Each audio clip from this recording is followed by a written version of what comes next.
Donc, il faut me donner celui qui est chargé. Ok. Donc, tous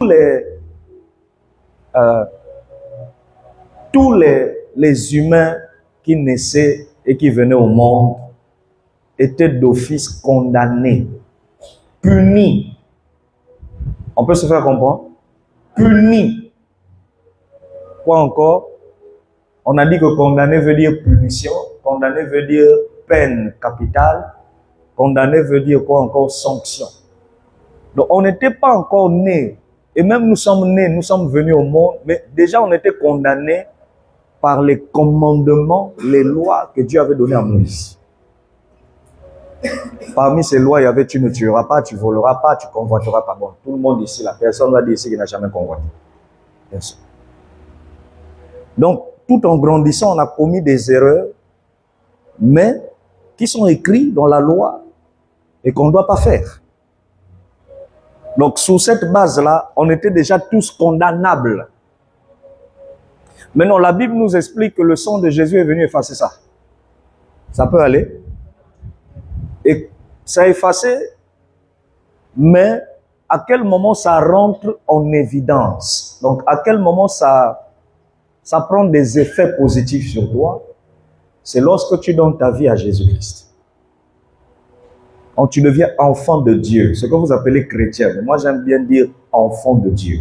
Quand vous êtes né de nouveau, parce qu'il y a des gens qui ne comprennent pas né de nouveau. Si je te demande né de nouveau, tu vois, c'est quoi? Je vais écouter des définitions qui font pleurer.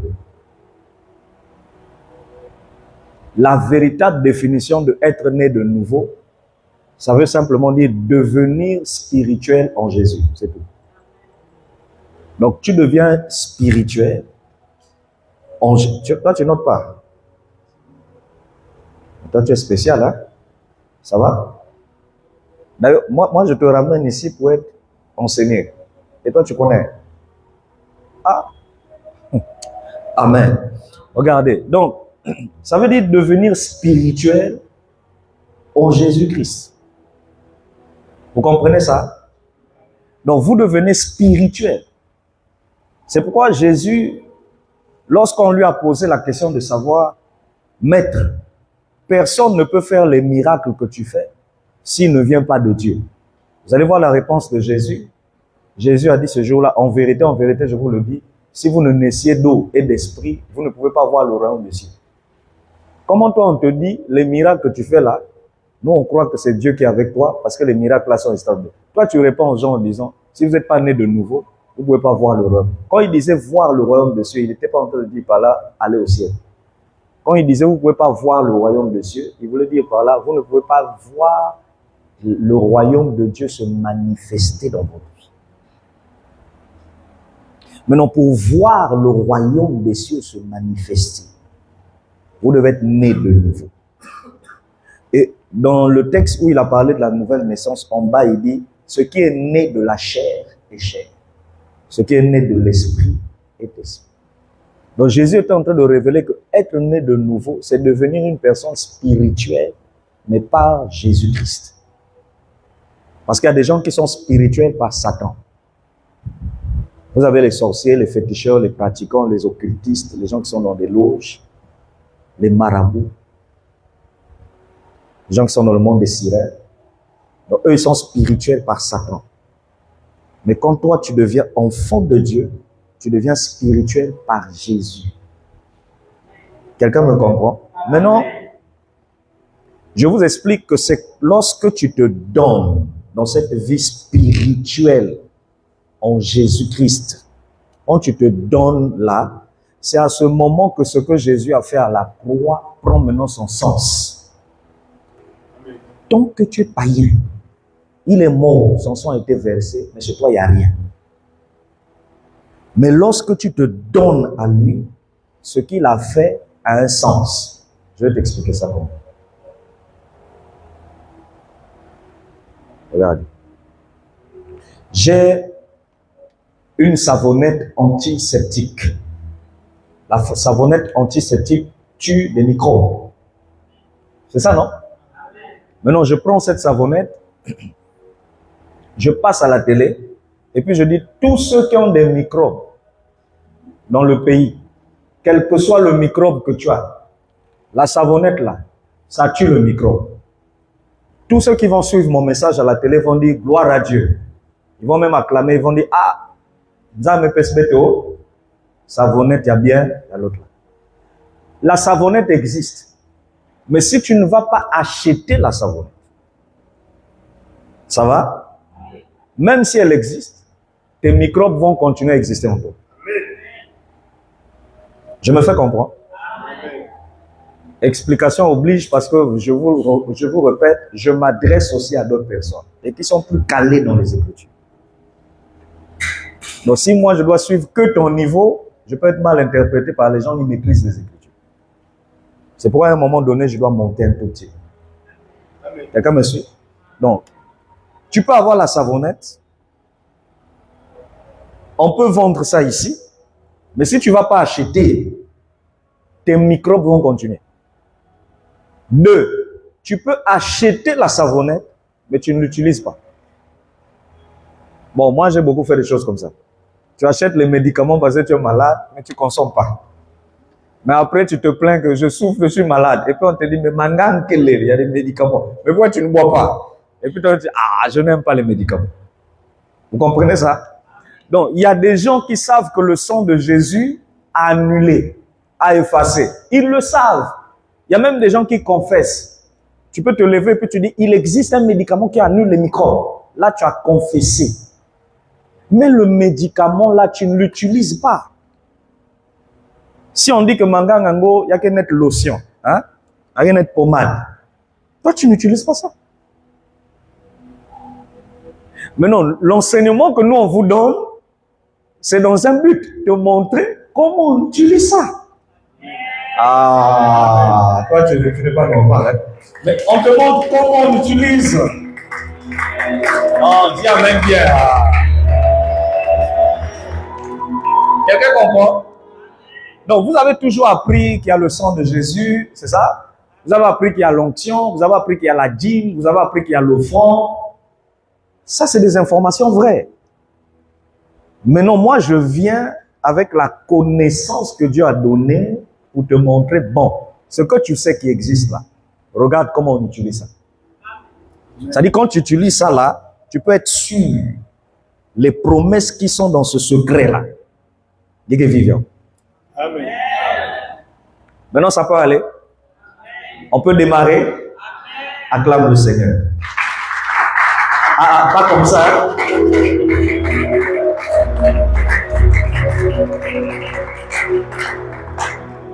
Soyez bénis, homme de Dieu. Que la grâce de Dieu soit sur vous. Amen. Alors, suivez-moi. Il existe dans le monde spirituel et précisément dans le royaume des ténèbres un principe qu'on appelle ou bien appelé les jugements. Ça va? Dans le monde des esprits, précisément dans le monde des ténèbres, on juge les gens. On peut juger les gens et les condamner. J'espère que tu écris, hein? Je répète, on peut juger les gens et les condamner. Et je vous ai dit hier qu'on ne condamne pas les gens comme ça seulement, pasteur. Amen. Pour condamner quelqu'un, il faut tout un processus. Ça va? Il faut qu'il y ait des juges. Vous vous souvenez, non? Bien à se rappeler. J'ai dit, il faut qu'il y ait quoi?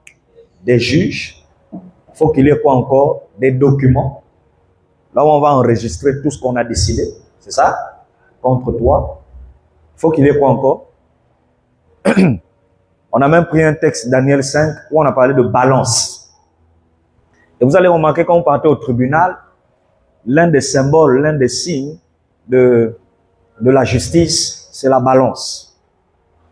Quand vous rentrez même au tribunal, vous voyez, c'est même dessiné ou gravé sur le mur d'un tribunal. Que ce soit le tribunal du Fond-Titier, centre-ville, Louandili, vous allez voir, il y a comme un symbole de balance. La balance, c'est le symbole de la justice ou du jugement. Pardon. Hier, je vous ai montré un verset dans la Bible où... Pardon, pasteur.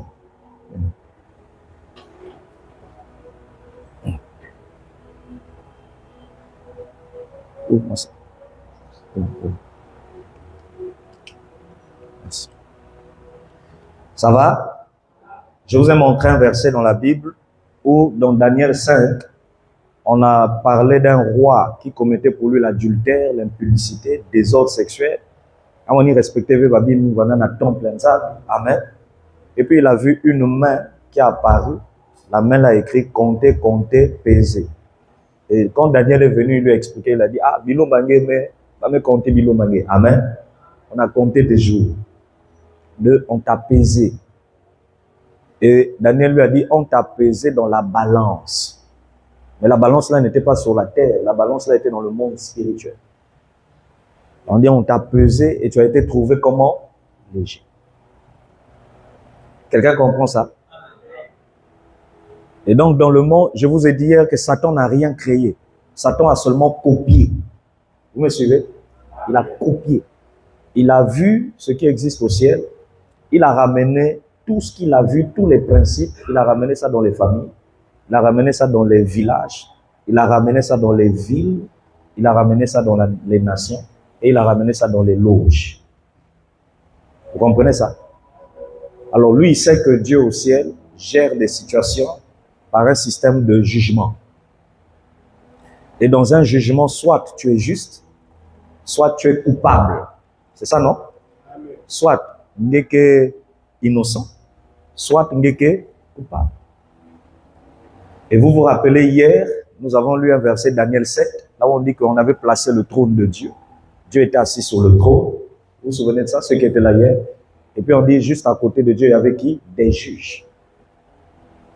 Je vous ai dit qu'au ciel même, à part le monde des ténèbres, au ciel même, il y a des juges. Oh, toi et moi, quand on a commencé la vie chrétienne, on nous a dit qu'il n'y a qu'un seul juge. C'est Jésus. Ça, c'est vrai. Mais c'est vrai à un niveau de bébé. Parce que quand tu pousses, tu te rends compte qu'il y a des juges là-bas. Et ce ne sont pas des anges, les juges. Ce ne sont pas des anges. D'ailleurs, les anges ne nous jugent pas. Tu as dit, oh, c'est plutôt toi et moi qui allons les juger. Amen. Ah, Paul a dit, ne savez-vous pas que nous jugerons des anges?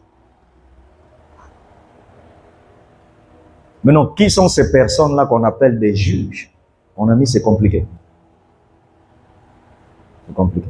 Donc, souffre un peu que je ferme la parenthèse là, parce que ce n'est pas trop ton niveau. Que Dieu nous aide. Amen. Mais vous devez savoir qu'il y a des juges. Maintenant, le juge des juges, c'est Jésus. Donc, c'est le plus grand des juges.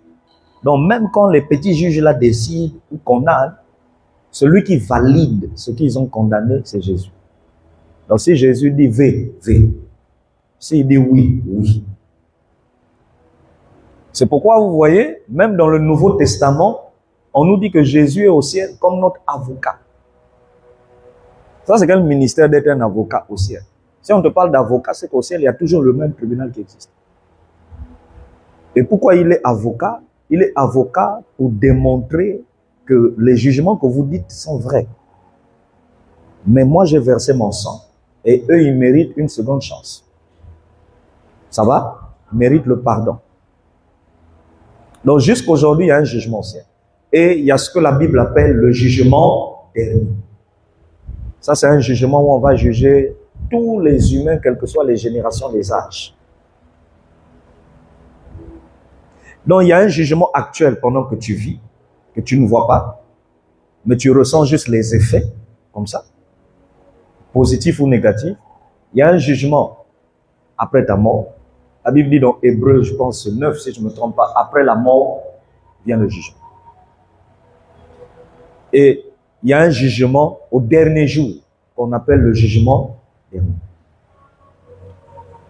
Donc hier, je vous ai dit que dans le monde des esprits, il y a un système, je ne sais pas s'il faut appeler ça système, bon, oui, ce système, c'est comme un ensemble d'organisations.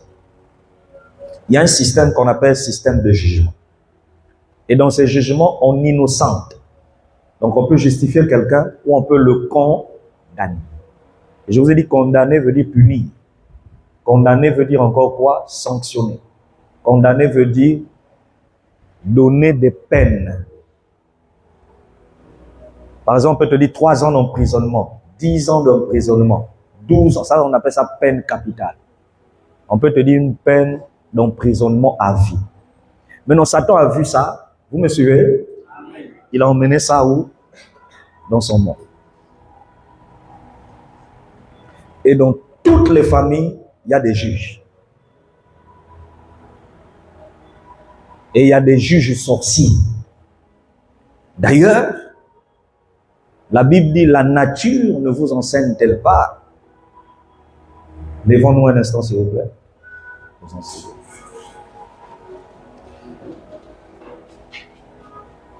Ah.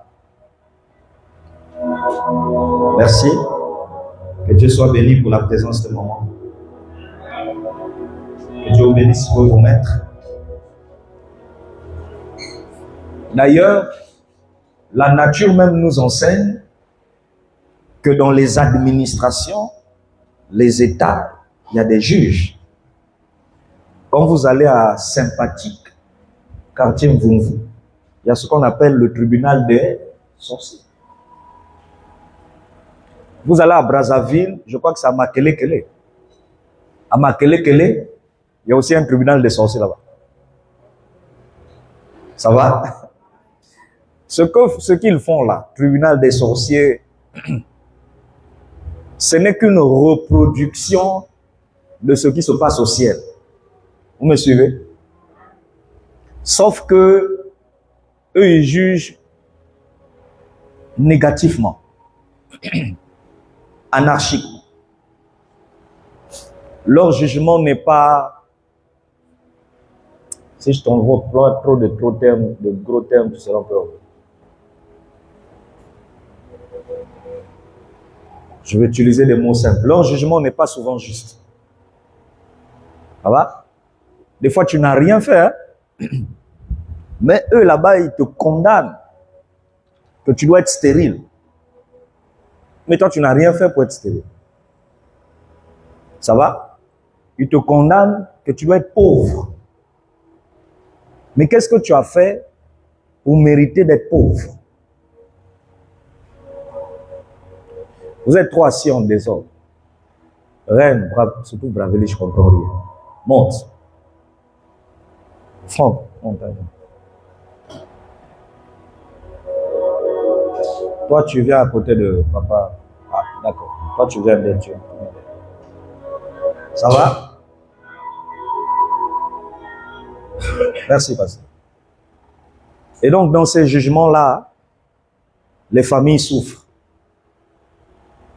Et j'ai même découvert, bon ça j'ouvre déjà une petite parenthèse pour la semaine prochaine, j'ai même découvert qu'ils nous condamnent à cause de notre sang.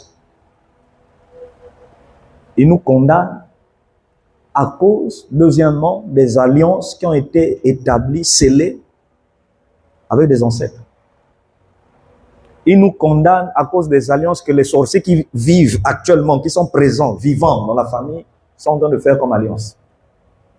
Sous la base de ça, ils nous condamnent. Et j'ai même découvert qu'ils nous condamnent à cause de notre étoile. Oui, tu as tellement une bonne étoile que eux, ils réfléchissent chaque nuit comment faire pour te punir, pour te sanctionner. Pour que par rapport à ton étoile, là, tout ce qu'on te prophétise, que tu ne vives pas ça. Et j'ai découvert, sixièmement, qu'ils nous condamnent à cause des prophéties qu'on nous donne. Aïe. Vous n'avez jamais remarqué ça? Quand quelqu'un se lève, il te donne une prophétie. Une bonne prophétie. Il te dit, je vois, ou bien Dieu m'a montré, tu deviendras ministre. Tu te marieras avec quelqu'un de grand. Tu deviendras une grande femme d'affaires. Tu voyageras.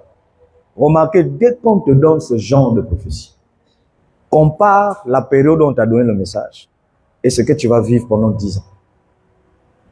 Tu vas te rendre compte que c'est le monde à l'envers. C'est-à-dire, c'est comme si celui qui t'a donné la prophétie est venu te mentir. Pourquoi? Parce que lorsqu'une prophétie sort, la prophétie n'est pas un mensonge. La prophétie, c'est dire à l'avance ce que Dieu a déjà tracé pour toi dans le futur. Mais on vient te dire ça dans le présent. Que voici ou voilà ce que tu deviendras. Quand eux, ils écoutent, parce qu'eux, ils ne connaissent pas tout de l'avenir. Ils connaissent des parties. Quand ils écoutent, Ils se retrouvent dans l'eau, dans les forêts, dans les villages, dans les maisons sacrées, les maisons inachevées, tout. Et puis ils réfléchissent et se disent, bon, celui-là, pendant le culte, on a dit, voilà ce qu'il va vivre. Nous, la famille, on a des lois et des principes. Les enfants du ventre, donc Yakivu Mentel, n'ont pas le droit de devenir cadre. Mais non, lui, on lui a donné la prophétie. Pourquoi? Et là, ils utilisent des systèmes de sacrifices, des sadaks. Bien à comprendre. Des fois, on a Ningsan Zungu, il remue la marmite. Et puis, il commence à maudire. Ce que tu appelles imam maudit, c'est ce que moi j'appelle, il te condamne. Donc, il te condamne à une peine capitale. Ils peuvent dire, par exemple, si la prophétie dit que c'est en 2025 que tu dois devenir cadre, eux, ils disent, nous te condamnons à 10 ans d'emprisonnement ou 10 ans de souffrance avant de vivre cette prophétie. Donc, la prophétie est pour 2025, mais tu vas remarquer que c'est 12 ans plus tard que la prophétie va s'accomplir. Et quand ça s'accomplira plus tard, tu diras, ah, il y a un homme de Dieu qui m'avait dit ça. Mais il y a 20 ans. Je vous ai dit un jour ici, dans 2 ans, pile, je vous rendrai un témoignage. Si vous êtes toujours mes fils, dans 2 ans, je le dirai. Hein. Si vous n'êtes plus là, peut-être vous allez suivre ça en ligne. Dans 2 ans. Vous comprenez ça? Donc, ne jouez pas avec les condamnations. Ah, ça peut aller. Dis avec moi, les condamnations sont dangereuses. Non, on plaisante pas, s'il te plaît. Les condamnations sont dangereuses. Elles ont des effets négatifs. Surtout lorsqu'elles viennent du monde des ténèbres. Non. Oui, une condamnation. Surtout lorsqu'elles viennent du monde des ténèbres. Dis-le. Tu parles pas bien. Surtout lorsqu'elles viennent du monde des ténèbres. Amen. Dis mon Père, aide-moi à sortir de ces condamnations. Au nom de Jésus-Christ. Aide-moi à acclamer Jésus.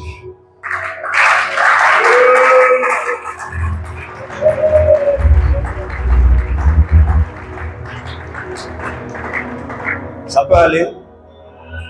Ouvre ta Bible dans Marc 5. Marc combien? Marc 5. Qui se souvient de l'histoire de la femme qui avait, c'est quoi déjà? La perte de sang, hein? C'est ça? La femme a la perte de sang. Marc 5, verset 25, jusqu'au verset 30. Regardez. Je lis au nom de Jésus, on dit Amen. Regardez. Or, il y avait une femme atteinte d'une perte de sang. Depuis combien d'années? Ceux qui lisent. Depuis combien d'années? Ceux qui sont à la page, Marc 5, verset 25. Or, il y avait une femme atteinte d'une perte de sang depuis combien d'années? C'est beaucoup, hein? Il y a que Ajamout. C'est ça? Maintenant, on vous dit, elle avait... Ah! Ça fait mal, hein? Elle avait quoi?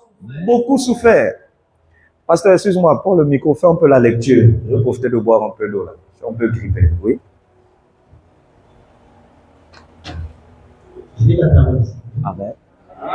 Or, il y avait une femme atteinte d'une perte de sang depuis 2 ans. Elle avait beaucoup souffert contre les mains de plusieurs médecins. Elle avait éprouvé tout ce qu'elle possédait. Elle n'avait éprouvé aucun soulagement. Mais était allée plutôt en empire. Ayant entendu parler de Jésus, elle vint dans la foule derrière et toucha son vêtement. Car elle disait, si je puis seulement toucher ses vêtements, je serai guérie. Continue. À l'instant, la perte de sang s'arrêta, Elle sentit de son corps qu'elle était guérie. Elle sentit dans son corps, Elle était guérie de verset 30, de son mal. verset 30. Jésus connut aussitôt lui-même qu'une force était sortie de lui, et se retournant au milieu de la foule, il dit, qui a touché mes vêtements? Amen. Amen. Merci Seigneur. Regardez.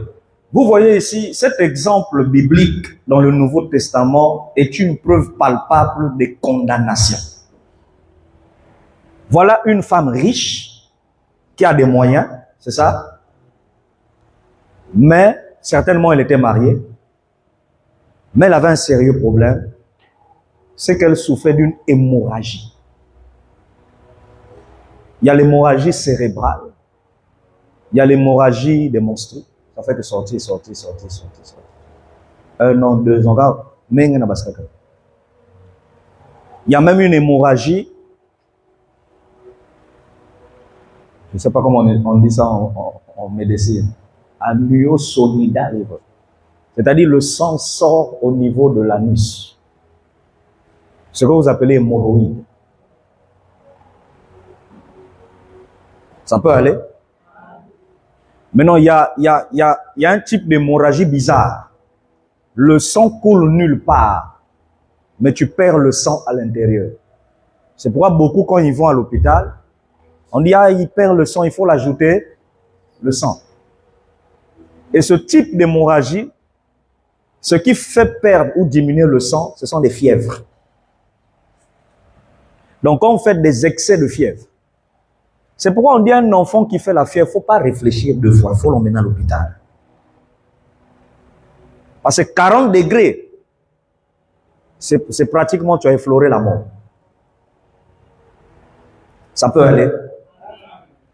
Maintenant, on vous dit, cette femme-là, 12 ans. Mère, 12 ans. Ce n'est pas l'argent qui manquait.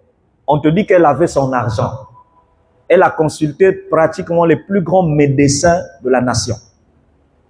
Mais la suite du verset dit, sa situation allait de mal en pire. Tu as l'information ici que l'argent règle tout, mais l'argent ne peut pas tout guérir. Parce qu'elle avait l'argent, mais n'avait pas la guérison totale. Si tu me demandes, moi, en tant qu'enseignant du combat spirituel et de la délivrance, d'où venait le problème de cette femme? Même si tu me dis qu'elle avait péché, moi je te dirais la source, la racine de son problème, c'est qu'elle était condamnée à 12 ans de maladie. Amen. Je ne sais pas si on se fait comprendre. Hein? Mais non, qui l'a condamnée? C'est les sorciers de sa famille. Ce sont les sorciers de sa famille.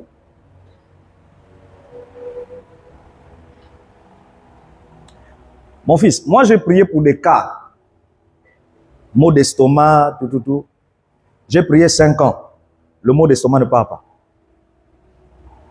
La 6e année, tu répètes la même prière que tu fais depuis 5 ans. Tu te rends compte, 6 ans après, la maladie part. Est-ce que l'onction est venue 6 ans après? Non. L'onction était là depuis le début.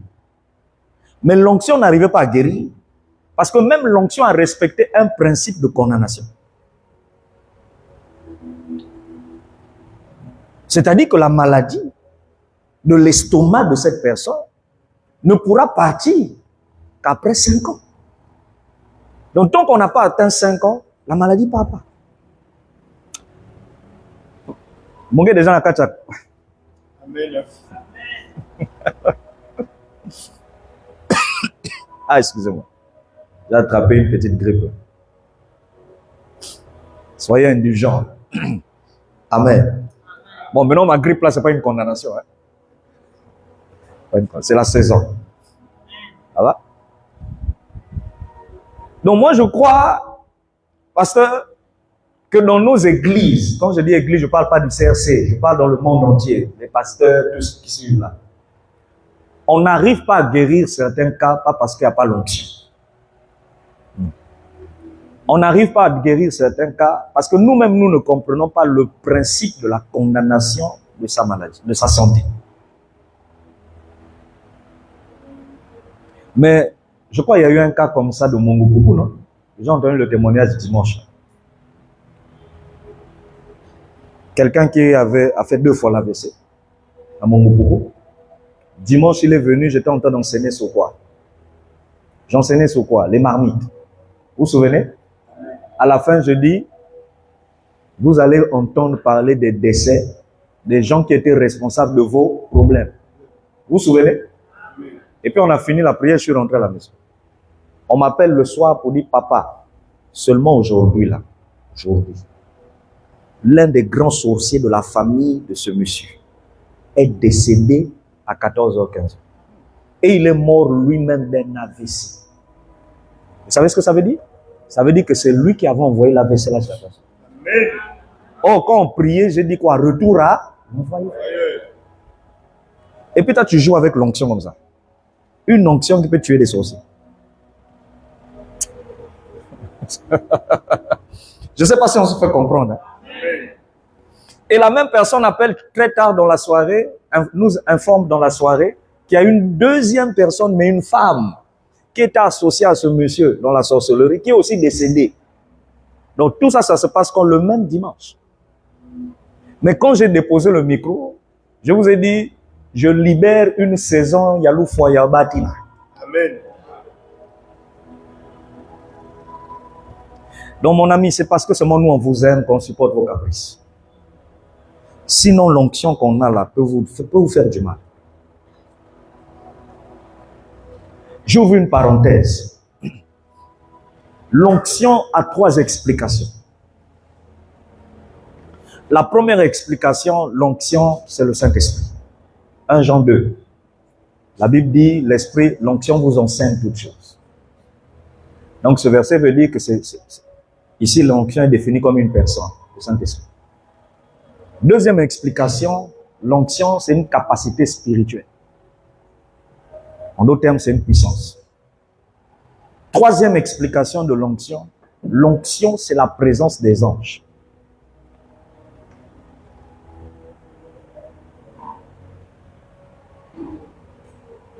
Si Dieu t'ouvre les yeux et il te montre les anges qui entourent le pasteur qui vous dirige, les anges que tu vois là, Dieu appelle ça encore l'onction. Maintenant, je t'explique. Quand je dis notre onction peut vous faire du mal, je ne parle pas de puissance. Je parle des esprits qu'on appelle des anges. Ils peuvent vous frapper. Si vous ne respectez pas les codes de l'alliance avec votre Père spirituel.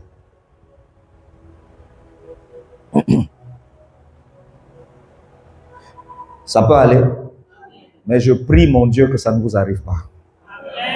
Acclame le Seigneur.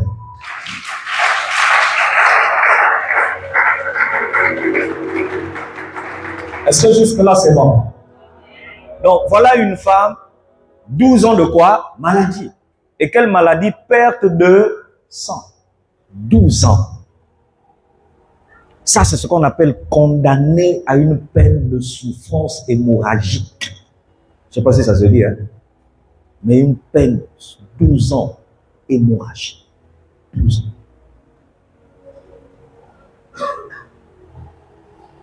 Donc, si elle n'avait pas vu Jésus, elle ne guérissait pas. Bon, encore voir, elle pouvait voir, mais si elle n'avait pas eu la foi, elle ne guérissait pas.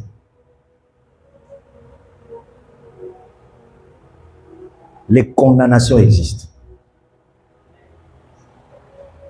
Si vous allez dans Genèse 15, vous allez voir, c'est Dieu lui-même, pas Satan, Dieu. Il a condamné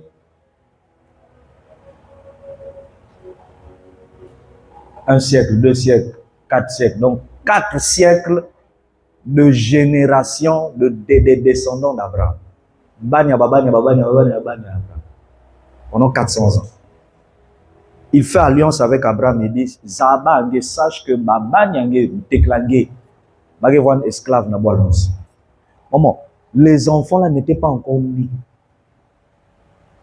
Il y a Coco, on dit ça alliance nanzan. Mais Dieu annonce déjà que les enfants là vont souffrir. C'est ce qu'on appelle génération sacrifiée. Vous n'êtes pas encore nés, mais vous êtes déjà condamnés à la souffrance.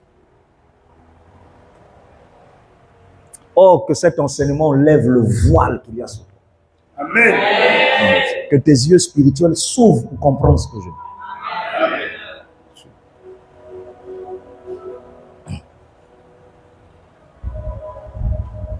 Moi, quand j'ai compris ces choses spirituellement, j'ai décidé de rejeter ça.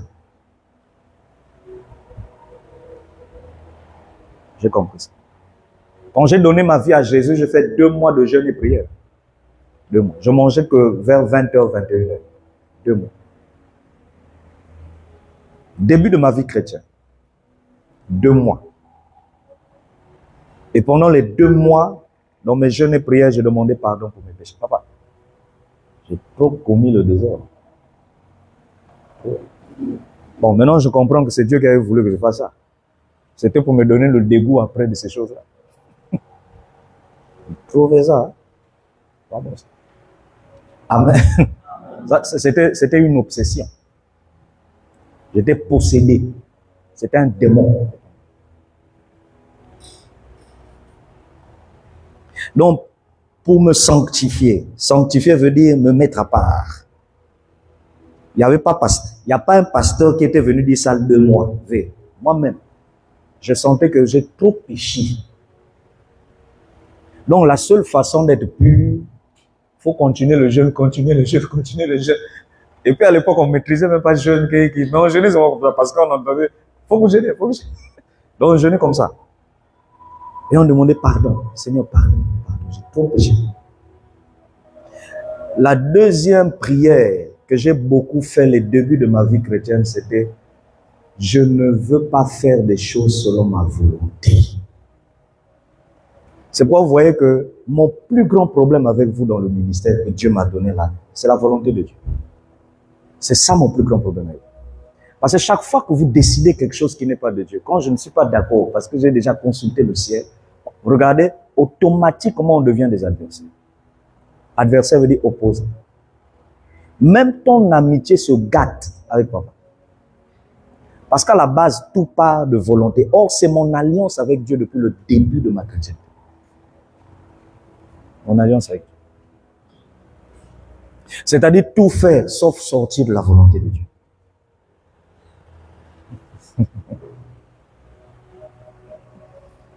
Quand tu as compris ces choses-là,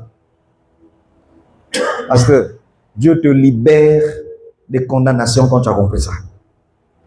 Il te libère.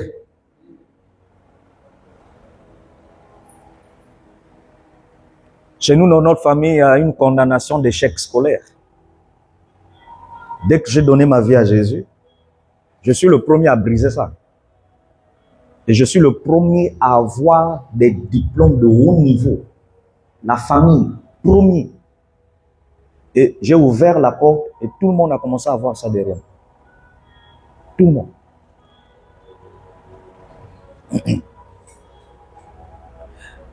La seule porte que je n'ai pas ouverte avant tout le monde, c'est le mariage. Celui qui a ouvert la porte du mariage, c'est mon grand frère. Lui, il s'est marié avant. Mais les autres portes, je les ai ouvertes avant.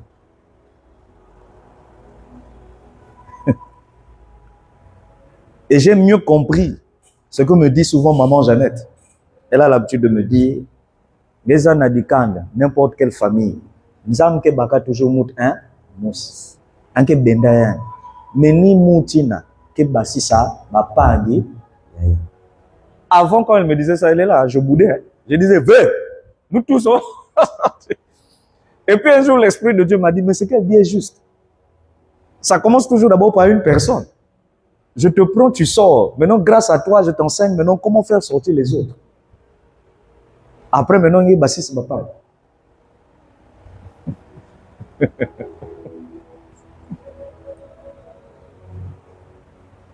Et j'ai compris pourquoi le Saint-Esprit m'a donné toutes ces connaissances sur les condamnations, monde éternel, tout. À la base, au début, moi, je me disais, bon, c'est pour enseigner seulement les gens à la foule. J'étais choqué, hein. Le jour où le Seigneur m'a dit, la première chose que tu dois comprendre, c'est pour toi-même d'abord. Je te donne la connaissance là pour que toi-même d'abord, basique. 2, ton foyer. 3, tes enfants biologiques. 4, les enfants, la famille. 5, il m'a dit, les enfants spirituels que je te donne. Donc, je ne t'enseigne pas seulement pour l'église. Voilà pourquoi vous allez remarquer à des messages quand je prêche, quand je sens que le climat est lourd. C'est comme si vraiment ce que je dis vous énerve. À un moment, remarquez, je m'arrête, je dis, si vous ne pouvez pas me comprendre, remarquez, je me tourne vers ma famille, je dis, vous comprenez et croyez. Que ce message au moins vous sauve. La foule, ça va les sauver après. Mais au moins que ça sauve d'abord la famille.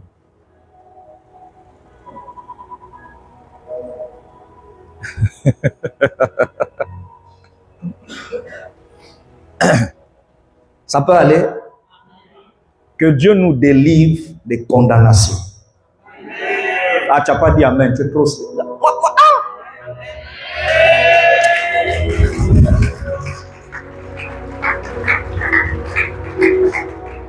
Bon, qui veut sortir des condamnations? Tu es sûr? Ah? Dieu va nous aider. Ça va? Regardez.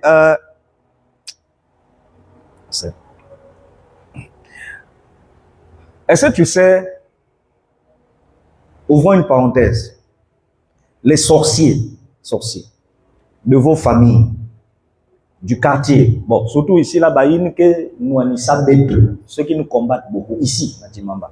Il y a des gens qui se retrouvent dans le cimetière. Vous avez vu ce qu'ils ont fait à la station d'essence? À peine la station est ouverte, déjà la station commence à fermer 20h. Papa, voilà il va que ça Timbamba.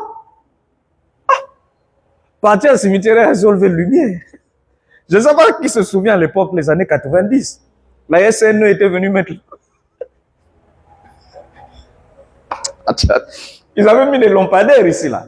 C'était éclairé. Ils ont arrangé ça à 8h, 9h. À 13h, les lampadaires sont tombés. Le lendemain, la SNE est venue arranger. Il s'était éclairé jusqu'à 16h. 17h, lampadaire. Ah, troisième jour, ils sont venus arranger. 17h encore, lampadaire. Vous savez que le directeur de l'époque, la SNE, a convoqué le chef de quartier. Il a dit, oh. Allez vous entendre là-bas. Il dit, courant, c'est pour votre bien. Maintenant, si vous n'aimez pas la lumière, vous nous dites, mettez Katouba Poto.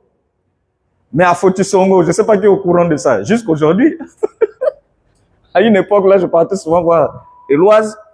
Et puis, c'est Régis qui m'a fait remarquer, il y a un poteau à Fotisongo, lampadaire.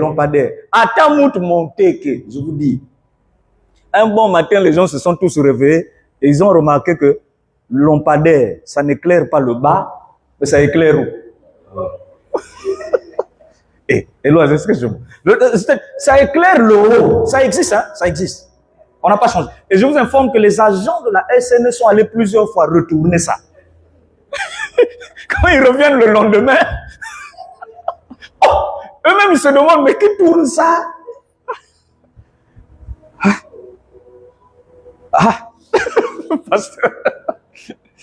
Mais c'est pour vous dire, c'est un quartier, en fait c'est un signe pour vous dire que la ruelle là, ou le secteur là est condamné à être dans l'obscurité. Donc ils n'ont pas droit à la lumière. Ah, pauvre station. Hier je sortais la salle d'essence. Quand on sort là, je me suis dit, courant, mais quoi là? Mais oh, ben, mais calme. Qu'est-ce qu'il y a? Recette que n'a. Je dis, t'es là. Batiaï, si je me salve Sadak, ça sera compliqué. soit qu'ils fassent des libations, soit qu'ils appellent un homme de Dieu qui comprend ces choses. Amen. Parce que là, ça veut dire qu'il faut parler à la terre. La terre. Et pas seulement à la terre, mais les morts. Bon, je m'arrête là. Tu vas dire comment on va parler aux morts. Ah, je n'ai pas dit. Ouais. Mais il y a un service à faire. Ah. Déjà, la première chose à faire, c'est connaître la tombe principale. La tombe d'initiation ici. Et cette tombe-là, elle est juste au bord du goudron. C'est juste. Vous voyez là où souvent on met...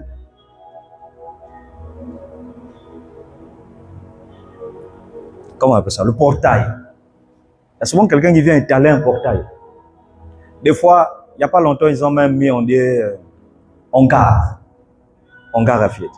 Il y a une tombe là qui est souvent couverte par les matiti. C'est ça, c'est le portail. C'est le portail. Le portail, c'est pas ici. Ici, là, la zone là, ici, c'est un marché. Si Dieu t'ouvre les yeux, tu vas voir, il y a que ça.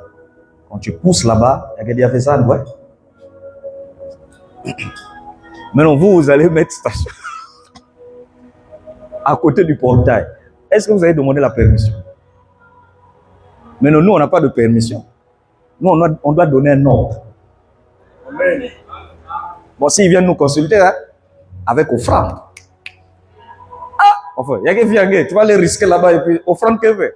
Si offrande que je prends toute l'église, je mobilise, je dis, levez-vous dans la prière. Oh, papa, après, mettez Kaboul offrande, je dis, ça dépend. Vous réfléchissez. Parce que s'il va payer 1 milliard, mettez Kaboul. Ça va aller? Mais si c'est seulement 100 000 pasteurs, je dis, ah, 100 000, pardon. Parce que là, c'est ta vie, hein. Et puis, on va emmener les Patrick, les Ida pour aller prophétiser. Mais il faut leur préciser, nous sommes bien prophétiser, mais il a bien appris. Parce qu'on va te dire, nous ne plus tal bamam babeto. Ah, bien à comprendre. Acclame Dieu pour la délivrance.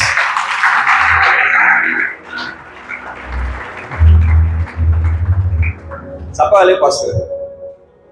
Dis avec moi, il est possible de sortir des condamnations. Il est possible de sortir des condamnations. Maintenant, pourquoi j'ai pris l'exemple d'ici? C'est pour vous montrer que même une église, je répète, même une église peut être condamnée, pas par le ciel, mais par les sorciers. Tu vas dire, ah, mais oui. Même si vous avez un pasteur qui a l'onction, qui aime Dieu, une église, les sorciers peuvent condamner votre église.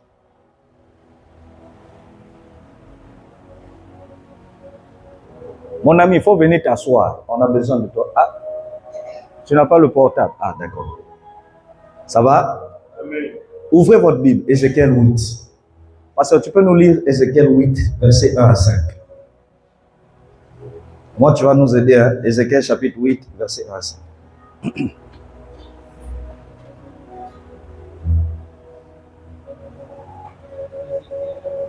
8, verset 1 à 6, pardon. 8, chapitre 8, verset 1 à 6. J'ai la parole, Seigneur. Amen.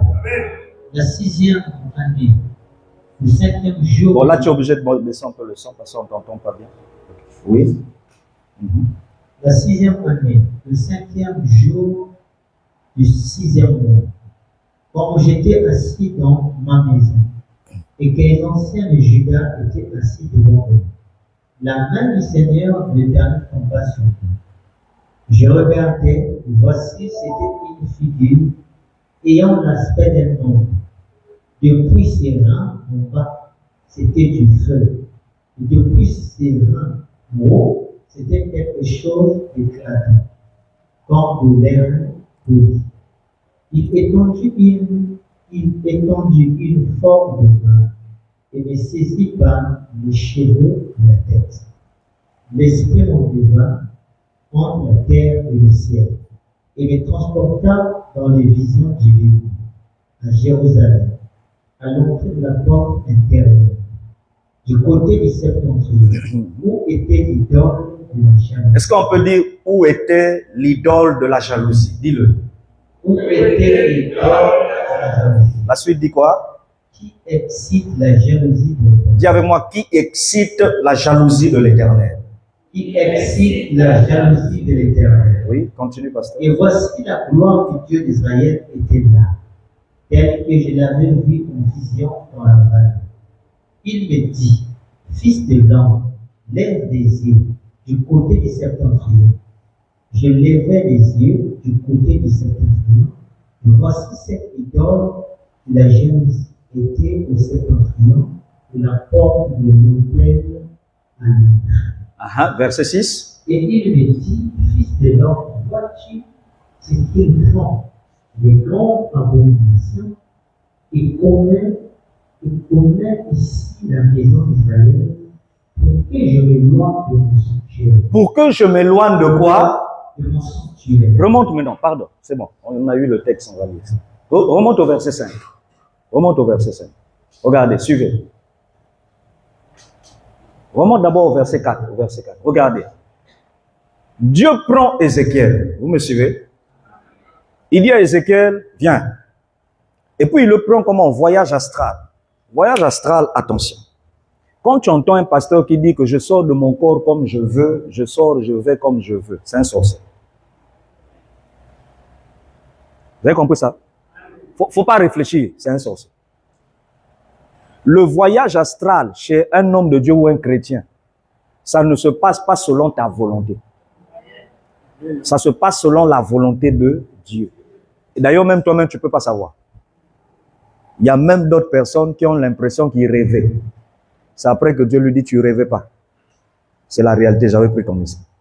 Imaginons un peu Paul, 1 Corinthiens 10, quand il dit, je connais quelqu'un qui est allé jusqu'au 3e ciel. Et puis Paul est confus.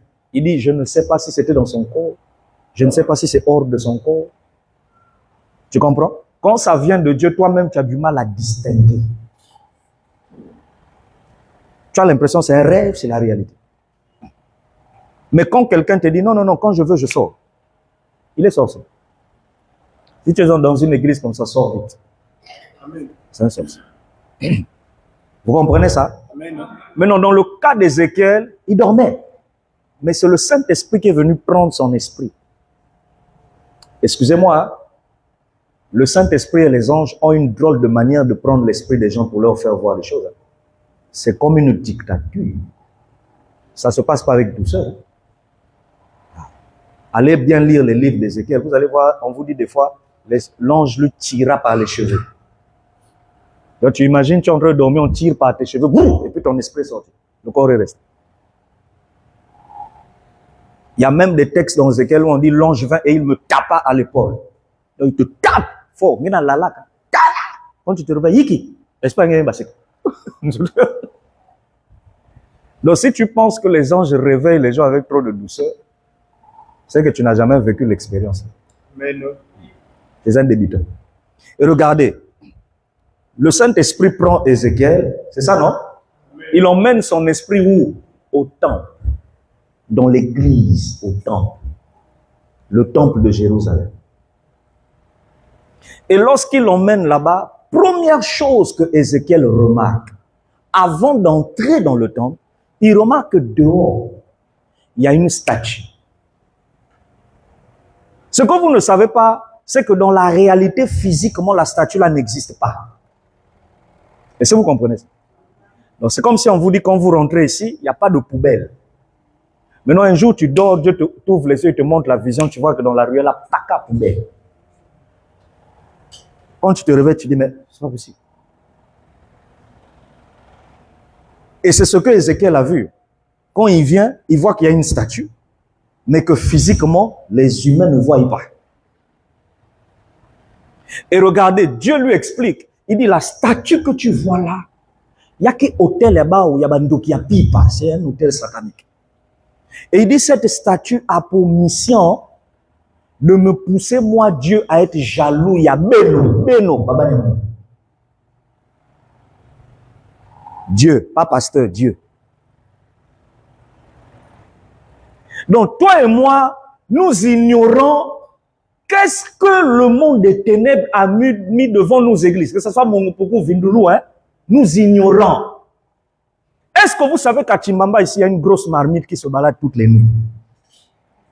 2. Est-ce que tu sais qu'à Chimbamba, tout Chimbamba, savez-vous qu'à Chimbamba, il y a des gros chiens ici? Et les chiens là sont plus grands de taille que la maison étage qui est dehors. Tu es dans un quartier, Dieu t'a rien montré. Tu sais, ça représente quoi? Le chien ici? L'impudicité. Tu sais, ça représente quoi? L'échec dans le commerce. Tu sais ce que ça représente? L'instabilité. Un chien qui est dans la rue, est-ce qu'il est stable? Savez-vous qu'ici, même au goudron, là, il y a des chiens alignés?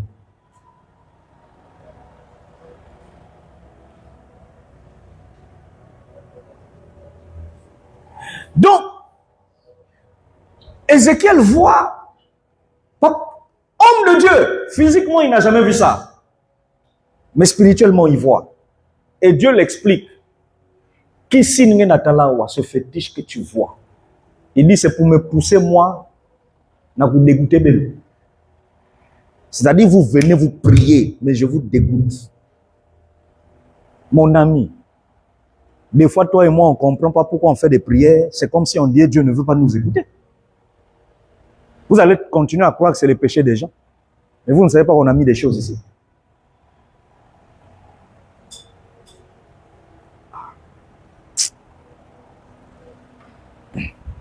Ça peut aller. Regardez. Remonte au verset 3. Verset 3. Je vais bientôt finir. Verset 3. Il dit, l'esprit m'enleva entre la terre et le ciel. Ça va? Et me transporta dans des visions divines à Jérusalem, à l'entrée de la porte intérieure. Donc, porte intérieure. Il est à l'entrée. Et là, il voit quoi? Du côté du septentrion veut dire l'ouest. Il voit quoi? Où était l'idole de la statue qui excite la jalousie de l'Éternel. Oh, la statue là n'était pas physique. Regardez, verset 4. Et voici la gloire du Dieu d'Israël était où? Mais lisez, c'était où? Tel que je l'avais vu en vision dans la vallée. Ah là, ça m'a fait mal et ça m'a dérangé. Comment, dans un endroit où il y a des fétiches, dehors, mais dans le temple, la gloire de Dieu est toujours là. Donc vous venez à l'église, vous sentez qu'il y a des délivrances. Vous sentez qu'il y a des paroles de connaissance. Vous sentez que les messages sont puissants. Vous sentez qu'il y a Dieu ici. Mais il y a comme quelque chose qui nous emmène dans le retard et qui nous freine. Cette chose-là ne vient pas de l'intérieur. Cette chose vient de l'extérieur.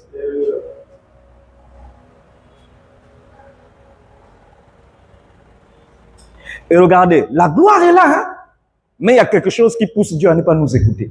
Verset 5, il me dit, fils de l'homme, lève les yeux du côté de l'ouest. Je levai les yeux du côté de l'ouest, et voici cette idole de la jalousie était à l'ouest de la porte de quoi? Regardez, l'autel est dans le temple. Il y a un mur.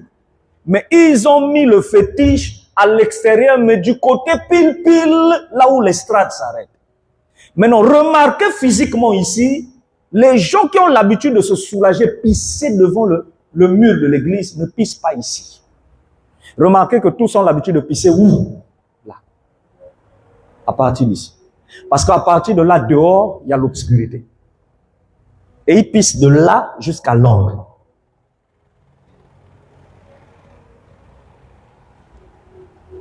Quand tu es un bleu, tu vas croire que c'est seulement normal. C'est pas normal.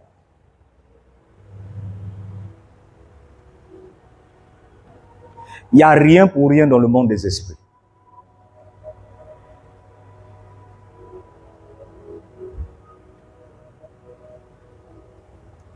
Quelqu'un me suit? Je répète, il n'y a rien pour rien où? Dans le monde des esprits. On peut avancer. Et il me dit, fils de l'homme, verset 6, vois-tu ce qu'ils font? Les grandes abominations. Dans quel but? pour que je m'éloigne de mon sanctuaire, donc du temple. Vas-y au verset 10. Descends au verset 10. Regardez. Verset 10. J'entrais, donc, comment il s'appelle? Ézéchiel, en vision, il est rentré. L'Esprit lui fait rentrer dans le temple. J'entrais et je regardais, et voici, il y avait toutes sortes de quoi, de figures de retiers. Donc, Nyoka, Gecko, dans le temple. Regardez, de bêtes abominables. Ça, c'est une attaque. De bêtes abominables et toutes les idoles de la maison d'Israël. C'était où? Peintes où? Sur la muraille, tout autour. Donc, quand Ézéchiel vient la journée, il voit le mur est blanc. Vous suivez? La nuit, quand Dieu ramène son esprit là, il voit que sous les murs, il y a comme des dessins qu'on a gravés sous le mur, des serpents, des scorpions, des geckos, des crocodiles.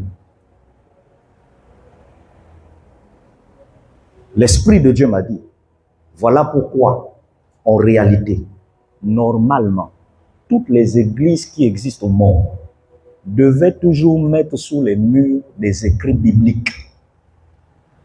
Amen. Donc, même Mungupuku Vindulu, quand vous passez vos cultes, bien sauce, bien à comprendre, non? Bien affiché le texte biblique. Venez nous voir, on vous dira quel verset il faut mettre. Si tu viens chez moi à la maison, moi j'ai mis des tableaux, hein, au salon même dehors. Un jour, le pasteur Martin est venu chez moi, il a vu un garage, j'ai mis 2 tableaux. Quand il a lu, il m'a dit, pas beaucoup d'hommes de Dieu n'ont pas ce réflexe. Il y en a qui font ça, mais il y a d'autres, ça les échappe. Ça les échappe. Parce que sur les murs de ta maison, on peut inscrire des symboles de sorcellerie qui donnent le pouvoir. C'est-à-dire, ça va créer comme des portails pour permettre à ces sorciers-là de traverser les murs et venir chez nous. Murs à isoler. Et les serpents-là deviennent des sentinelles. Parce que c'est eux qui surveillent tout ce que vous faites à l'église, tout ce que vous dites quand vous dormez. Et même les serpents-là peuvent vous donner des rêves. Vous allez dire, c'est Dieu qui m'a révélé. Dieu t'a rien révélé. Tu dors ici, tu vas commencer à rêver que tu vas te réveiller, tu vas dire, il y a des gens ici qui ne m'aiment pas. Mon ami, ce n'est pas le Saint-Esprit qui t'a parlé. Ce sont des serpents dont on parle. Pourquoi? Parce qu'on met des serpents pour vous influencer. Oh. On est dans la spiritualité, hein? Vous allez voir qu'il y aura des coups de fil après. Ça, c'est la spiritualité. Que Jésus nous délivre de ça. Amen. Dis amen, très bien. Vas-y au verset 16. Verset 16. Verset 16. Regardez. Et il me conduisit, donc l'Esprit de Dieu lui a conduit où? Dans le parvis intérieur. Donc là, il rentre maintenant dans le temple. Quand il rentre dans le temple, qu'est-ce qu'il voit? Intérieur de la maison de l'Éternel. Et voici, à l'entrée du temple de l'Éternel, entre le portique, donc entre la porte, et quoi? Et l'autel, donc entre la porte et l'autel. Qu'est-ce qu'il voit? Il y avait environ, lisez vous-même, qui avait fait quoi? Au temple de l'Éternel, et le visage vers dans le nord. Et il se prosternait au nord devant le soleil.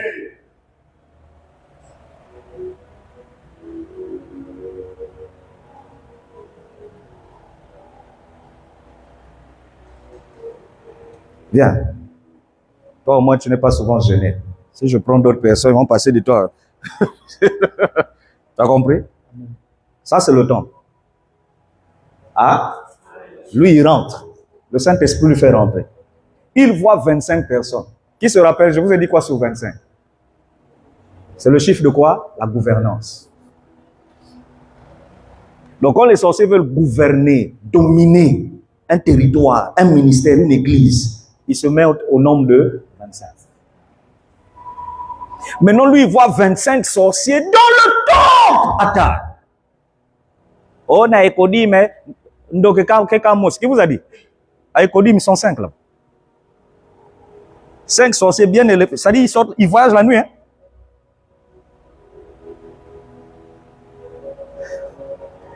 Mais je vais même aller plus loin.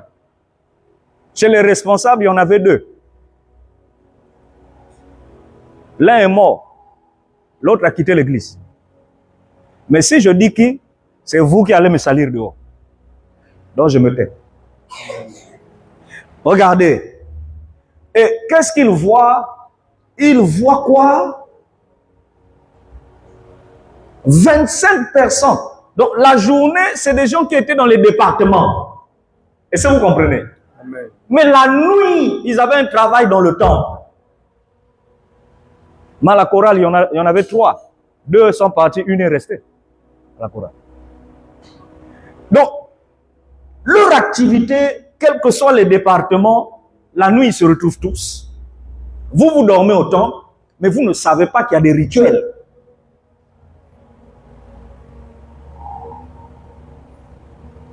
Vous ne savez pas.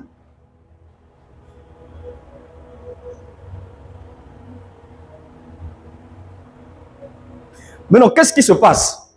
Regardez. Bon, tu ne vas pas leur montrer tes fesses. Hein? Donc, le temple est ici, pardon. Ah, Seigneur, pardonne-moi. Non, ça, c'est sacré. Le temple est ici. L'hôtel, là, ça va? Imaginez, il y a un hôtel. Dans mon cas, c'est la mort. Eux, ils viennent. Prosterne-toi.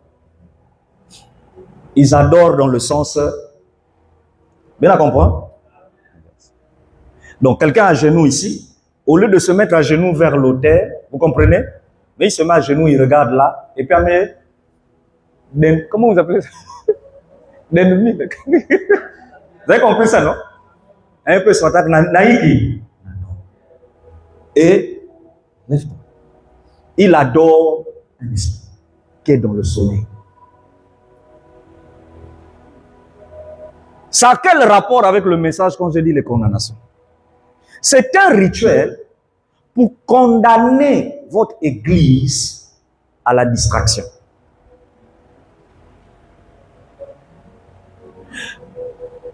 L'un des signes qui prouve à un homme de Dieu qu'il y a des sorciers qui ont déjà tenu une réunion comme ça dans ton église, c'est lorsque tu remarques que lorsque tu prêches et quand il y a l'adoration, les gens sortent beaucoup. Il n'y a pas un prédicateur d'un Pointe-Noire comme moi, ou plus que moi, qui blâme beaucoup son peuple en disant « rentrez au temple, rentrez au temple ». Même les amis pasteurs m'ont fait cette remarque. Et je reçois des appels où on me dit « mais tu es un peuple distrait ». Mais les mêmes hommes de Dieu, dans l'ancien terrain, me disaient quoi? C'est un peuple attentif. C'est un peuple concentré. Parce qu'eux, ils étaient choqués de savoir que quand ils venaient s'asseoir ici, ils remarquaient que personne ne bougeait. Personne ne sortait. Papa, je ne peux pas tenir 2 heures, 1 heure de prédication sans que vous sortez. C'est difficile. Si tu es spirituel, tu vas comprendre qu'un jour, pendant que tu étais pour toi en train de dormir chez toi, ils avaient eu l'occasion de rentrer parce que ceux qui étaient là étaient distraits. Et quand ils sont rentrés, ils ont fait un rituel. Et depuis qu'ils ont fait ce rituel, tu es en train de subir les conséquences.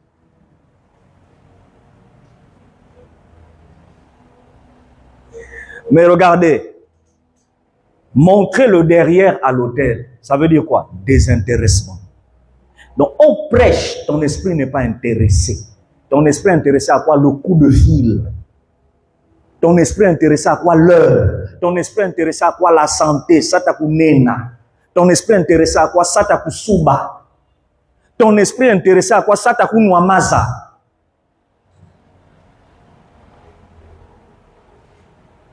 Mais le feu et la gloire qui sort ne te touche pas. Parce que ça se passe aussi à Vindoulo, hein, c'est comme ça. Le véritable problème, c'est parce qu'il y a des gens, en fait, on était aveugles. C'est pourquoi ces gens-là, quand ils finissent leur mission, ils quittent l'église, ils partent. Et nous, on a l'impression, non, c'est papa qui les a fait partir parce qu'il dit trop de vérités. Non! Les vérités les ont étouffés.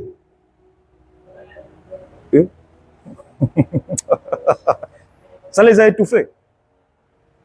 Ah. Et ce que vous comprenez pas, c'est ça. Mais je vous donne un exemple. Hier, vous avez suivi quand j'ai parlé. Est-ce que hier, en parlant, je dis, c'est ensemble. J'ai dit ça? Non. Je vous ai dit, les gens du quartier, le fait de les voir ensemble, conclusion, ça là, bagaille.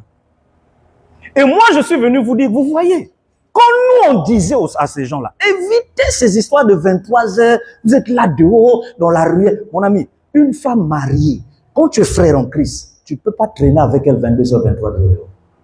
Tu montes, tu descends, les gens vont dire, vous sortez ensemble. Tu vas te fâcher contre qui? Contre qui? Donc, c'est ce qu'on appelle soigner l'image. Mais si tu ne comprends pas, tu vas dire, accusé Beto, que Beto, et tu vas dire, ça va pas. Nous, on va dire ça. Mais tu pètes. Ça veut dire, on ne te dit pas ça. On te dit soigner l'image. Si je commence ce mot ici, je prends ma fille là. Je sors avec elle. On me voit aller acheter les pains avec elle. On me voit aller faire ceci. Aller à la boulangerie, c'est elle qui m'accompagne. Aller, je ne sais pas où, c'est elle qui m'accompagne. Grand marché, on me voit marcher avec elle. Je vais jusqu'à, toujours Nayan. Vous savez ce qui va se passer? Tous ceux qui me regarderont vont dire quoi? Même si je me lève pour dire c'est ma fille, on ne croira pas. Donc, tu ne peux pas vivre comme si les gens ne te voyaient pas. Sois aussi.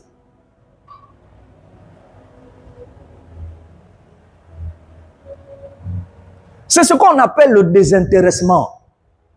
C'est un rituel de condamnation pour que le peuple ne soit pas concentré sur la gloire de l'autel. Tu es au clavier, mais tu as envie de sortir pour aller boire de l'eau. Tu chantes, dès qu'on dit Amen, il suffit que le prédicateur monte. C'est là que vous êtes dehors. Et vous faites quoi dehors?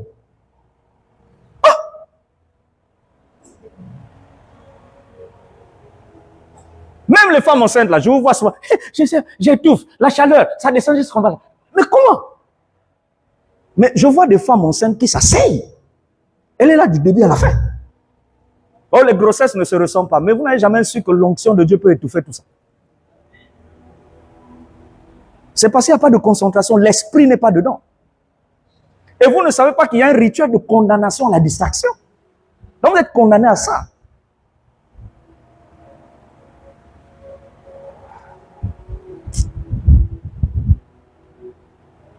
Reprenons l'attitude qu'on avait avant. Là où tous ceux qui venaient, merci. Là où tous ceux qui venaient vantaient l'éducation de l'église. Amen. Ma bagne à Bible. Les baquets roi message. Là, ils vont la concentrer. Regardez même quand je vous dis, oh, mais c'est quoi cette histoire de quand on commence les prières, même avant le prédicateur, quand les modérateurs modèrent. Je vois souvent prière, jusqu'aux responsables, jusqu'à même pasteurs. Ils sont derrière. Qu'est-ce que vous faites? Pas dehors, derrière. Je vous ai toujours dit, oh, mais en réalité, c'est ici. Tout se passe ici. Donc, vous devez plus être là, soit devant là. On donne prier. Mais vous aimez là-bas, il y a quoi?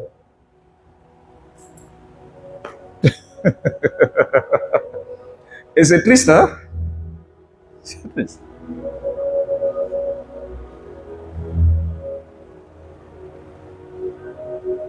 Pourquoi? Parce qu'il y a eu un rituel. Vous avez compris maintenant? Amen. Moi, je crois. J'enseigne ça parce que j'ai vu ça. Amen. Et je n'ai pas vu ça hier, ni avant-hier. J'ai vu ça il y a 4 mois. C'est parce que ce n'était pas le temps d'en parler. L'Esprit m'avait déjà montré. Ceux que tu connais, que je t'ai révélé, qui sont sortis ici, ont fait ce rituel ici. C'est pourquoi tu subis les conséquences en t'énervant.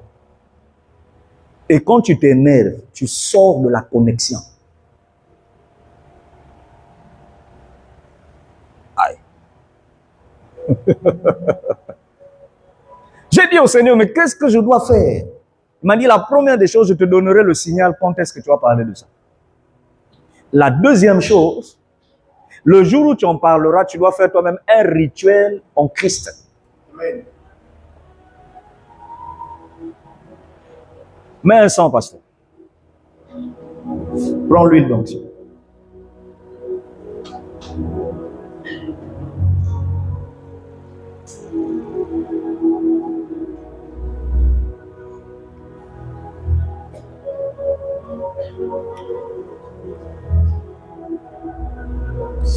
Père, tu m'as révélé. Suis-moi, pasteur.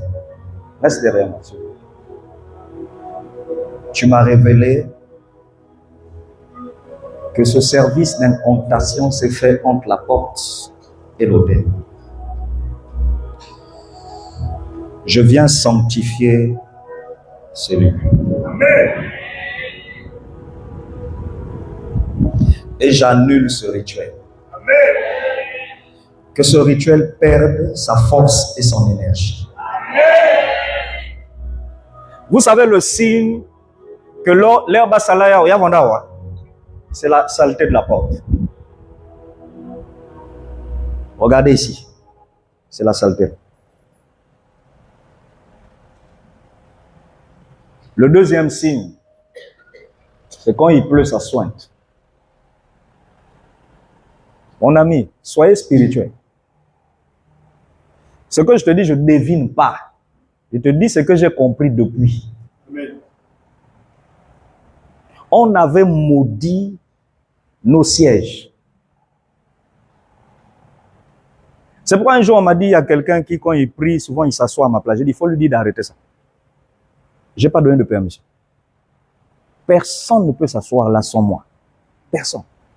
Même si vous cherchez la gloire de Dieu, ne vous asseyez pas. Ne vous asseyez pas. Pourquoi? Parce qu'il y a un rituel qui a été fait là. Mais regardez, depuis que j'ai parlé d'arranger, pourquoi j'avais dit d'arranger? Parce que ce n'était pas le temps d'expliquer tout ça. Il y a des choses qu'on explique avec le temps. C'est pas tout en un jour. Attends, tu as un mois d'enseignement et puis toi, le même jour, tu veux tout dire. Mais tu vas mettre trop de choses dans la tête des gens. Ils ne vont pas comprendre.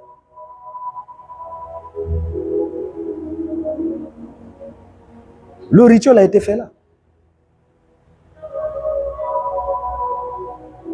Si Gabi était là, j'allais dire, suis-moi. Sois derrière. Vous savez pourquoi? Ce que je fais là, c'est un transfert sur vous. Hein? Ça se passe sur le plan spirituel, là où vous dirigez. On acclame Dieu.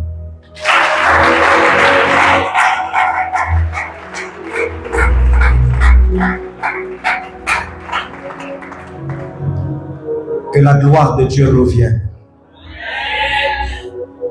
Que la gloire de Dieu revienne. Que la gloire de Dieu parle pour le peuple. Je sanctifie l'autel. Je rétablis l'équilibre des témoignages. Que ce peuple n'ait plus peur de témoigner Dieu. Que la gloire de la musique revienne. Que le rituel qui a été fait ici soit aboli. Levez-vous. Dites avec moi, mon Père, sous le manteau du patriarche Francis Kadena, l'église terre sacrée, parlez fort, l'église terre sacrée, envoyez vos mains vers ici, représenté par l'assemblée de Chimama, l'assemblée de Momboukou, l'assemblée de Vindoulou, l'assemblée de Brazzaville, reçoit ce soir la délivrance totale et l'annulation des rituels sataniques. Faites la nuit en ce lieu. En notre absence. Ou dans notre distraction. Nous révoquons ces rituels. Que ceux qui ont fait cela reçoivent la punition de l'Éternel. S'ils sont du quartier, dites-le bien. Ou des familles représentées. Que les anges aillent et les frappent. Que certains souffrent de la folie. Tout ce qu'ils ont jeté comme maladie, comme contradiction entre le pasteur et les âmes, comme confusion, comme sécheresse financière, nous décrétons un retour à l'envoyeur. Terre, écoute la voix de l'Éternel. Bois le sang de Jésus par l'huile d'onction. Et vomis le rituel qui a été fait sur moi. Venez avec moi. Autel. Écoute la voix de l'Éternel. Bois le sang de Jésus par l'onction d'huile. Et vomis tout rituel diabolique qui a été fait sur moi. Au nom de Jésus-Christ. Maintenant, envoyez votre amen vers l'autel. Dites amen fort.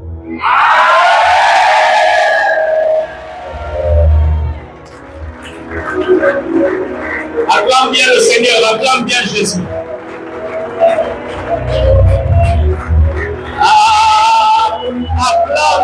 Acclame le Seigneur.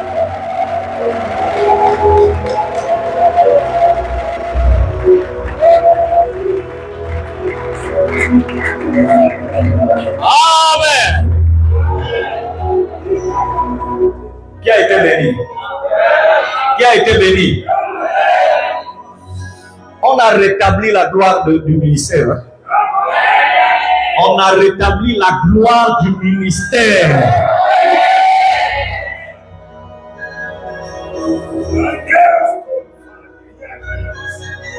Lui, il est en transe parce qu'il est sensible. En réalité, vous pouvez vivre ça. Mais quand tu as des gens qui sont dans des frustrations, excusez-moi, à la con. Non, ma zone, papa, son sac. Vous allez vivre quelle bénédiction? Mais le ministère d'un homme de délivrance, comment il te change le caractère? Mais c'est en te blâmant. C'est comme ça qu'il te change. Comment vous allez demander à un lion d'être doux comme un agneau? Oh. Le lion, il rougit. Dieu est le Dieu de la délivrance. Je suis en train de sentir une atmosphère que je n'ai jamais sentie. L'Esprit de Dieu me dit, tu as ouvert un portail et il y a des anges qui descendent sur des escaliers et des échelles. Levez les mains et recevez le ministère angélique. Levez les mains et recevez l'onction de Dieu. Recevez l'onction pour la délivrance. Recevez l'onction pour des victoires. Levez les mains et dites, je reçois l'onction nouvelle. Dis, je reçois l'onction de la restauration. Dis-le. Dis-le plus fort.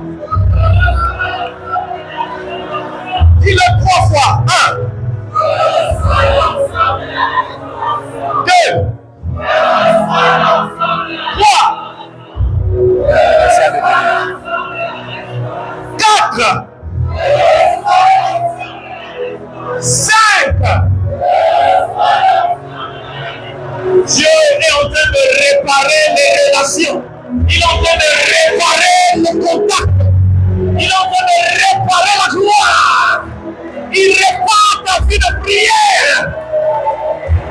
Il est en train de réparer ta richesse. Il répare le don des visions. Il répare le don des prophéties.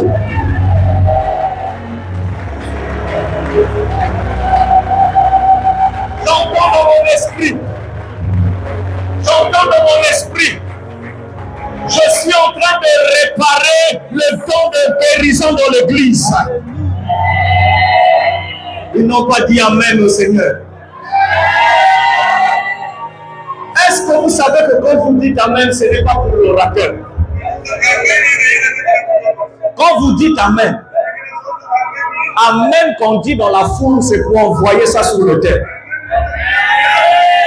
Que ton Amen arrive ici.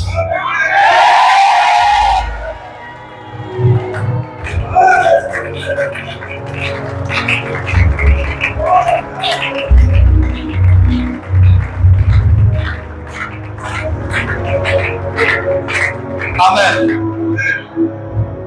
Restez debout. Affiche-moi 1 Samuel 22, mais vraiment fais-le vite, s'il te plaît. 1 Samuel 22. Prends le verset 1 à 3.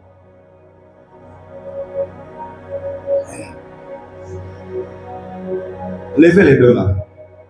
Tout le monde. Verset 1 à 3.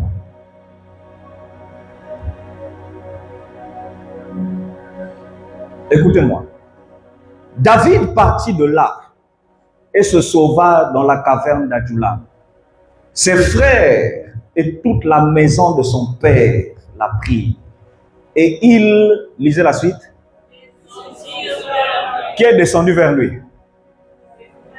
Et qui? Ah, mais quand on dit toute la maison de son père, on parle de qui? De tes parents? C'est pas ça? Ils sont allés rejoindre qui? Là où David était allé se réfugier. C'est ça? Verset 2. Tous ceux qui se trouvaient dans la détresse, qui avaient quoi? Ou, lisez la suite, se rassemblèrent auprès de qui? Et David devint leur. Ça, c'est le message de demain. Comment annuler les condamnations? Vous allez voir que la famille de David, les gens qui avaient des créanciers veulent dire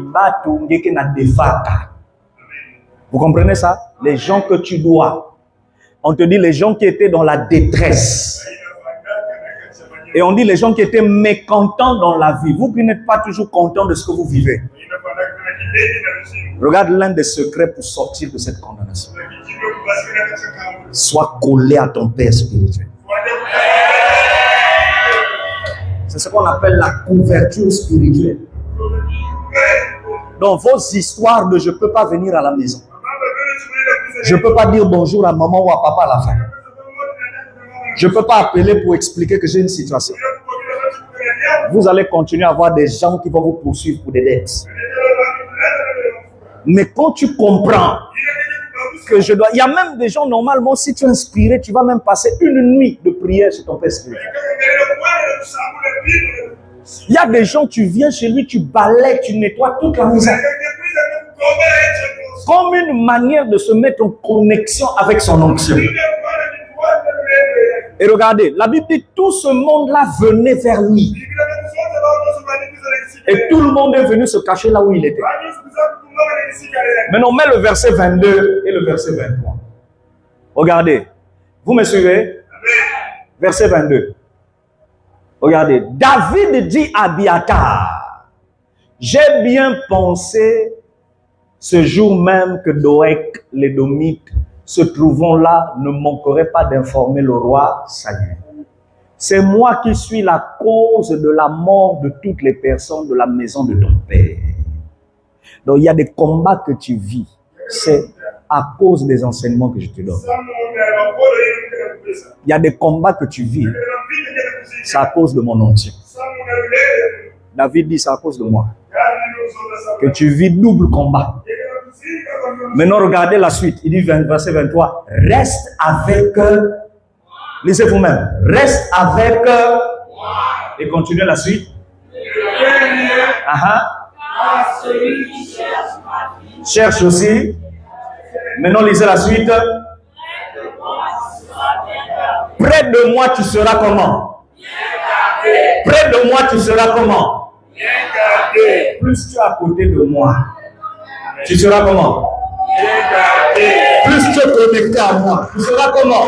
Plus tu as confiance en moi, tu seras comment?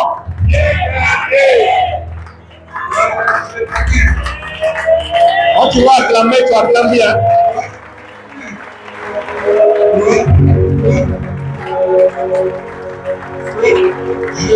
Pas compris? Près de moi, à côté de moi, connecté à moi, tu seras comment? Ils n'ont pas compris, on n'a pas dit tu seras gardé, mais tu seras bien. Amen. Ça veut dire tu ne mourras pas. Ça veut dire tu vas toujours réussir. Même si vous êtes à l'étranger, gardez le contact avec vos parents. Tu seras bien gardé. Lève les deux mains et dis près des parents spirituels. Non, l'esprit me dit ça en monopola, mais vous le dites en français. Dites près des parents spirituels. Je serai bien gardé. Je serai gardé des condamnations de la sorcellerie de ma famille. Grâce à la couverture de mes parents spirituels, ces condamnations n'auront aucun effet sur moi. Quand tu le dis, sois sûr de ce que tu dis. Ces condamnations n'auront aucun effet sur moi. Je suis bien gardé. Et je le serai toujours. Au nom d'eux. Au nom d'eux. Envoie ton nom de Jésus ici. Au nom d'eux. Au nom d'eux. Au nom d'eux. Au nom d'eux.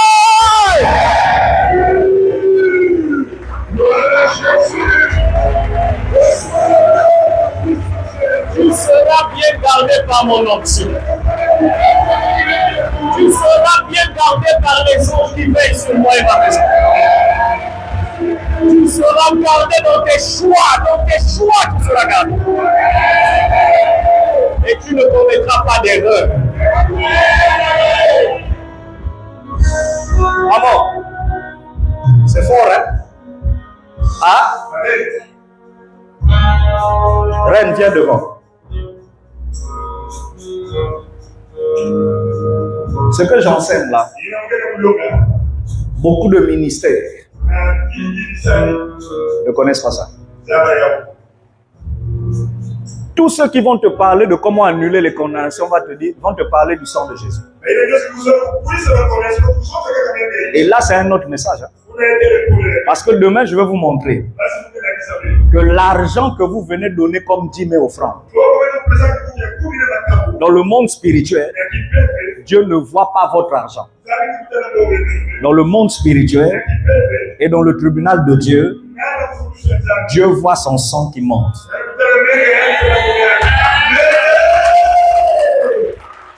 Vous n'avez pas compris ça, hein? Vous acclamez sans comprendre. Hein? Vous me suivez? La Bible dit, Jésus a fait de nous des rois. Et qui? Et qui? Il a fait de nous des rois. Et qui? Un sacrificateur. Sacrifice. Un sacrificateur, c'est celui qui sacrifie quoi? Selon la Bible, il sacrifie des animaux. Et il verse le sang des animaux. Oh, nous, on n'a pas de sang à verser. Le sang de Jésus a déjà coulé.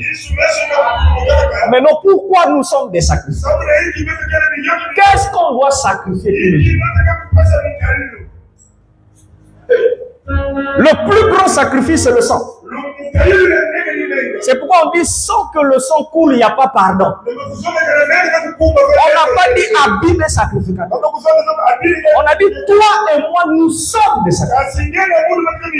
Alors, c'est quoi qu'on donne en sacrifice tous les jours? À chaque culte, on ne verse physiquement pas le sang. Mais nous présentons quoi? Nos offrandes en argent. Or, l'argent là, tu l'as eu dans la journée à la sueur. Tu as eu ça dans la journée comment? Comment? Or, dans la sueur, il y a quoi?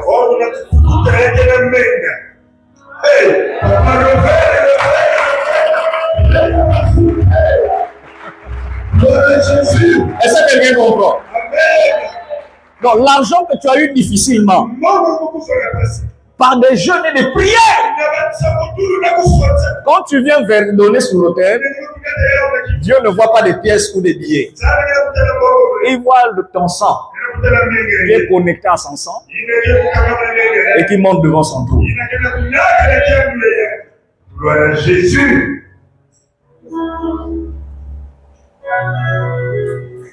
Si tu n'es pas spirituel, tu vas continuer à croire que c'est des pièces de monnaie que tu viens de déposer. Maintenant, tu vas dire, c'est écrit où? Je vous montrerai demain le verset dans le Deutéronome qui dit, tu changeras le sang de l'animal en monnaie d'argent et tu apporteras ça dans ma maison. Gloire à Jésus. Gloire. Vous avez compris ça? Donc, au lieu d'emmener un animal à tuer, la Bible dit tu changeras ça en argent et tu emmèneras dans sa maison. Maintenant, quand tu vas donner, Dieu va voir que c'est l'animal. Or, l'animal que toi et moi on donne à Dieu, c'est l'agneau qui a versé son sang à la croix.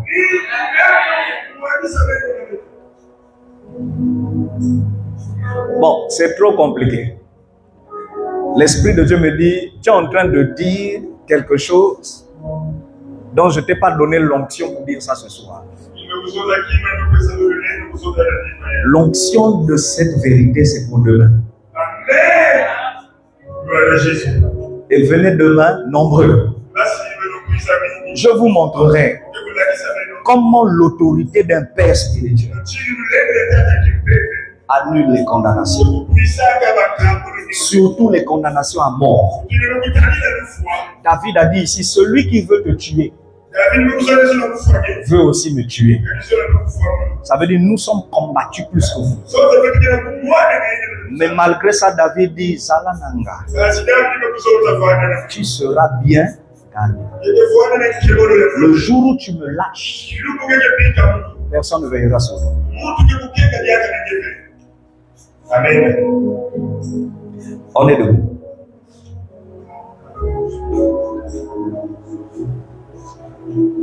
Levez vos mains.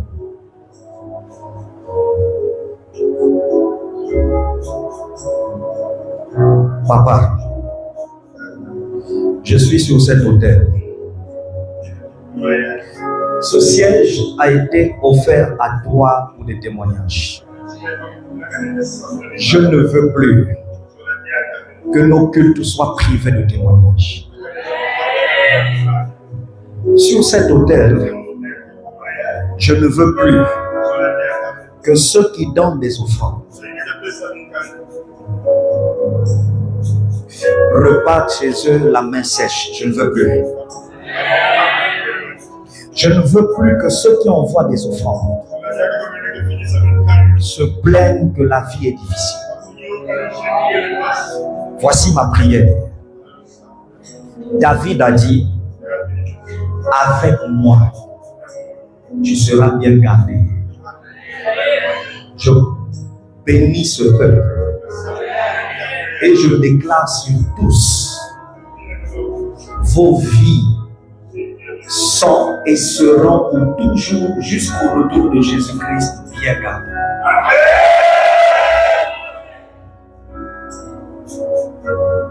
Même après 1000 ans, si je ne suis plus sur la terre, les enfants de vos enfants seront gardés à cause de l'alliance. Que mon Dieu les garde. Que mon Dieu les rende prospères. Ceux qui veulent me tuer ne vous tueront pas. Ceux qui veulent me maudire ne vous maudiront pas. Ceux qui veulent votre mort ne pourront pas l'accomplir.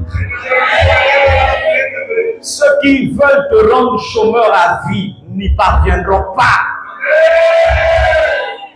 Quel qu'en soit le territoire, je te connecte à la capacité d'obtenir un emploi. Ça, c'est un amen qui me décourage. Que l'huile qui coule de ma tête soit versée sur toi. Que l'huile de mes papas te reconnaisse. Que cette huile de bénédiction te garde précieusement. Au nom de Jésus-Christ. Aidez-moi, s'il vous plaît, à envoyer haut et fort vos acclamations et vos amens sur cet autel afin que les anges transportent cela devant l'autel de Dieu.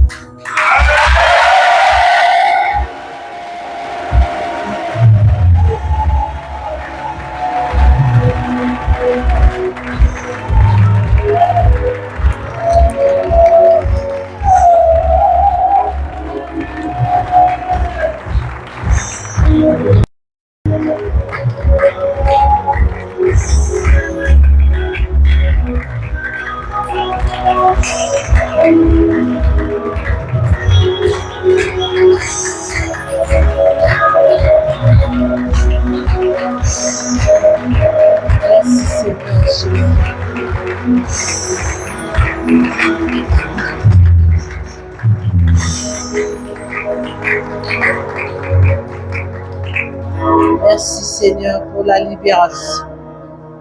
Merci Seigneur pour la victoire sur les condamnations. Nous te bénissons notre Dieu et nous te rendons toute la gloire parce que tu as libéré plusieurs des condamnations ce soir. Au nom de Jésus. Papa, nous voulons apporter dans ta maison nos offrandes, ce que nous avons résolu pour toi. Béni soit celui et celle qui honore la maison de Dieu par son offrande. Qu'il soit béni. Et que, Seigneur, ta protection s'étende sur la vie de cette personne. Au nom de Jésus. Merci parce que tu donnes encore la victoire dans tous les combats. Car avec toi, nous marchons de victoire en victoire. Au nom de Jésus. Amen. Soyez bénis. Nous apportons dans la maison du Seigneur nos offrandes sous cette mélodie. Nous apportons nos offrandes dans la maison du Seigneur.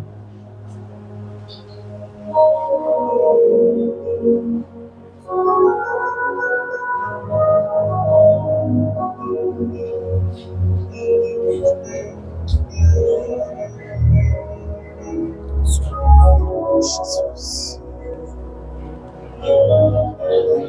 Sois béni au nom de Jésus. Sois béni au nom de Jésus.